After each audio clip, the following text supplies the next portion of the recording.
First and foremost, all thanks and praises unto our power, Yahweh, Bahasham, Yahweh Shai, Bahasham Wa Rakakwadash.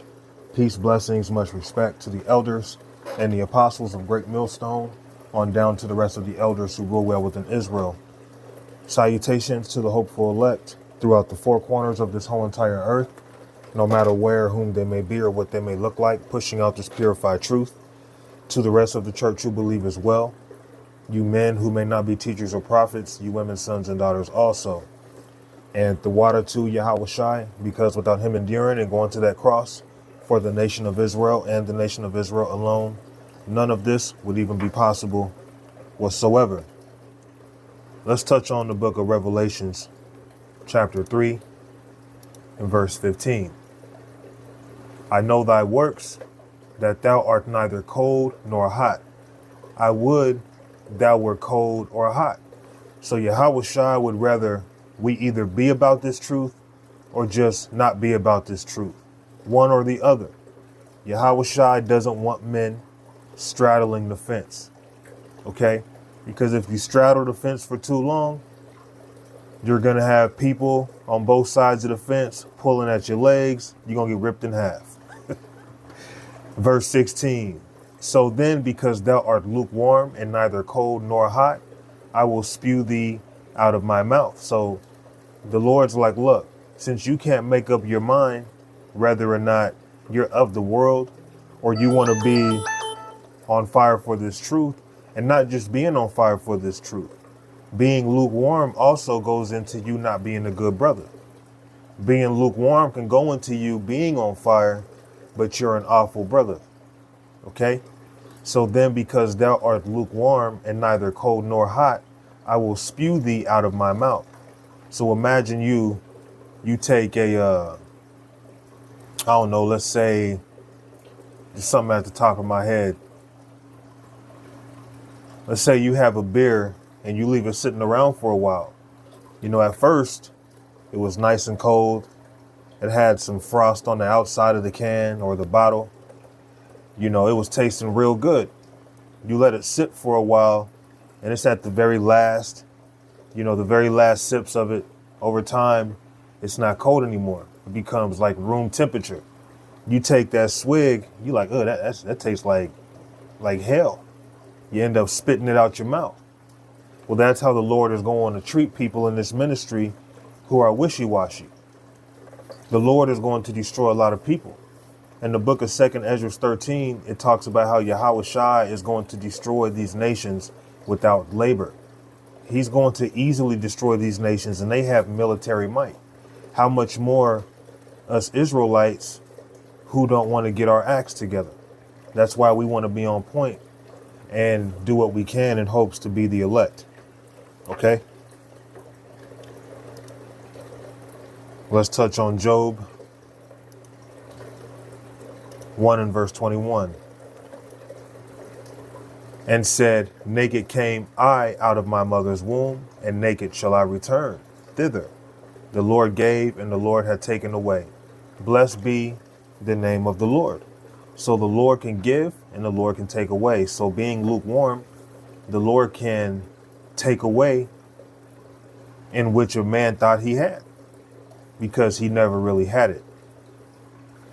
The elect are going to obtain this through going down the right way, doing things the right way, striving and fighting lawfully, not scoring points, but you're scoring points that are disqualified. Here it is, like N1 basketball back in the day. Imagine someone, crossing someone over, but they're on the other side of the court. They dunking, they shooting threes, but they doing everything on the other side of the court. That's disqualification. It don't matter what you're doing at that point. So in this ministry, we want to make sure that we're not disqualified. We're playing and striving lawfully, because the Lord could easily take the spirit from any of us. Having ill intent in your heart towards a brother for no reason at all. Being a respecter of persons. All right. Having a gang-like mentality, clicking up on a brother because other brothers are coming against them, and you have no real odd against this brother. You have no real fault against this man. You don't really see the ill things being said about this man, but you go along with the crowd. You know, there's plenty of ways that a man can be lukewarm. The work is one of them. Your mannerisms and conduct, your brotherly love, your affection towards another, all right? The lack of will put you in the place of lukewarm, okay? Doing the work is an accumulation of things, okay? Doing the work is part of it. But we have to be brotherly one to another. We have to be there one to another. Even if brothers don't get along, brothers don't have to kick it. Brothers don't have to communicate. Brothers don't have to watch each other videos. But if it ever came down, okay, and if a brother was in need, would you make that sacrifice? Okay? Well, sure, I don't kick it with that brother. I don't know that brother. You're not a brother. Yahweh Shai ain't dealing with that, because here it is. You claim you love the Lord. You haven't seen Yahweh Shai in this current body. So a brother you haven't met in the flesh, that gives you an excuse not to be a brother to him. Or everyone else seems to have an ought with this man, but for whatever reason, you don't see it, but you still go along with what everyone else is saying. 1 Corinthians 3:7. So then neither is he that planteth anything, neither he that watereth, but the power that giveth the increase. Our increase comes from Yahweh Ba'ashem Yahweh Shai. And Yahweh Ba'ashem Yahweh Shai will increase us if we do what he's asking us to do. Now he that planteth and he that watereth are one, and every man shall receive his own reward according to his own labor. So we all have our own labor to do. No man is going to get into the kingdom of heaven because he's in the same camp with another brother who's on fire, or another brother who's a brother, right?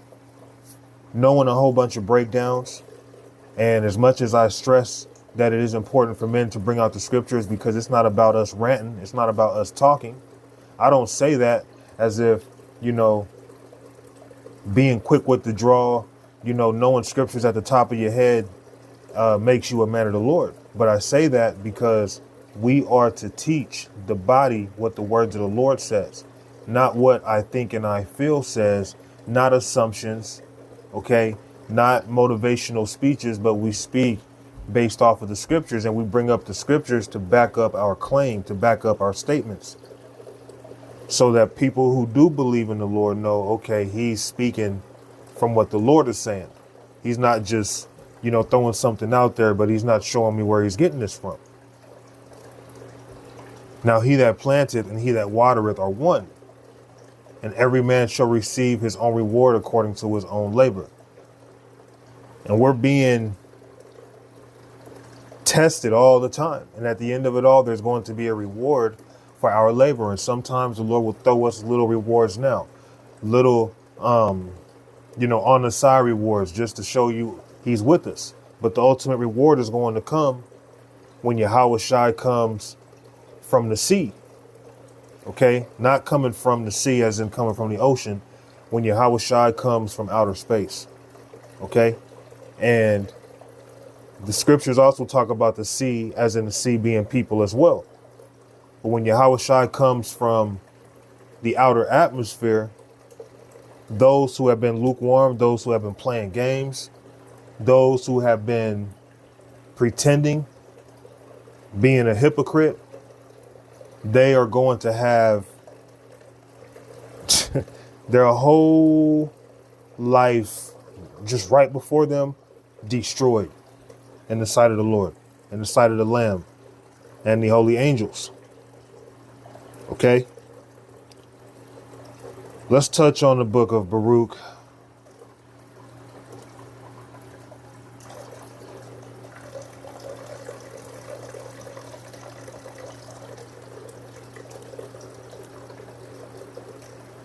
This is Baruch chapter 4 and verse 28. For as it was your mind to go astray from the power, so being returned, seek him 10 times more. So back in the world, we were doing who knows what. Coming into this ministry, we are to seek him 10 times more. Yahweh Shai already told us we would fall away. Brothers have done many things in their past that would make them guilty of the law, guilty by the law. We're all guilty by the law. We're all guilty of debt. But the beautiful thing is the Lord has given us opportunity in this opportune time to return and seek him 10 times more. Some of us back in the world wasn't seeking the Lord at all. So the fact that you're even watching videos and you believe and you're taking notes, hey, those are signs that you're seeking the Lord 10 times more coming from someone who didn't seek him at all. You have people who were just straight atheists on the streets teaching. Or they might not be on the streets teaching, but they believe in the gospel with their whole heart and they're living it. Okay? For as it was your mind to go astray from the power, so being returned, seek him 10 times more. So seeking him 10 times, seeking the Lord 10 times more, you can't be lukewarm. Seeking the Lord 10 times more, you have to have that fire.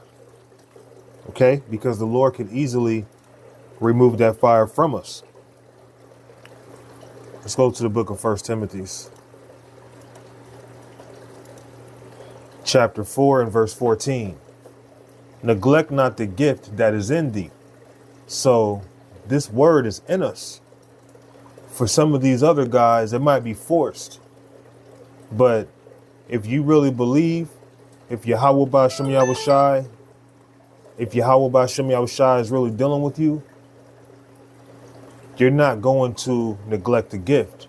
You're going to use that gift. You're going to use your talent. Even if your talent or your gift may not exceed as much as another brother's, who cares? Because the Lord is so fair, he's not going to crown us and set us on thrones based off of how well we speak or how popular we are or how many brothers thought we were great. It's all based off of election. It's all based off of predestination. And if you are of the elect, okay, a sign would show that you would be showing your faith, showing your gift through your works, not neglecting that gift, which will be shown through your faith. Neglect not the gift that is in thee, which was given thee by prophecy, with the laying on the hands of the presbytery. Let's go to Ephesians. I believe it's Ephesians chapter 2. Let's start at 7. That in the ages to come, he might show the exceeding riches of his grace and his kindness towards us through Yahweh Shai, or through Mashiach Yahweh Shai. For by grace are ye saved through faith, and that not of yourselves, it is the gift of the power. So don't neglect that gift. Being lukewarm just means you don't have faith. Being lukewarm shows you're not really as serious as you may come off. Having hate in your heart towards a brother who's fighting just like you for no reason at all, you're not justified in the sight of the Lord. Don't deceive yourself to thinking you are. Oh, see, the Lord, he gonna choose me over him. The Lord knows me. The Lord knows my heart. Although I don't like this nigga for whatever reason, nothing justifiable, but the Lord gonna take my side. Don't deceive yourself, man. We cannot deceive ourselves. Not being brotherly, okay, being a weirdo towards a brother, being a slanderer, being a gossiper, being jealous, all right, just being a backbiter, being a man of ill intent, you're lukewarm. You could throw up 50 videos a day, but if you have hate in your heart towards the church, you're lukewarm. Okay? And that's a sign that someone loves this world, is how they treat one another. And based off of how they treat one another, it's going to show in their everyday life what kind of person they are. When you go to 1 John chapter 2 and verse 15, it says, love not the world, neither the things that are in the world. If any man love the world, the love of the Father is not in him. For all that is in the world, the lust of the flesh and the lust of the eyes And the pride of life is not of the Father, but is of the world. So to love this world is lukewarm. Okay? To love this world, now you're not being brotherly. Or you think, okay, well, if I could throw up 50 videos a day, although I'm a piece of shit, the Lord can still show favor upon me. Or although I might be the head of a camp, low key, I really am a scumbag, but the Lord's going to show favor upon me because I'm the head of the camp and people flock to me. Okay? A lot of guys are going to be found out to be liars, man. All right? A lot of men, and I hope I'm not one of them. I truly hope I ain't one of them. That's all I'm going to say. So I'm going to go on ahead and wrap this lesson up. Lord willing, it was simple and edifying. All thanks and praises unto our power, Yahweh, Bahashem, Yahweh Shai, Bahashem, Wa Rakakwadash, Shalom.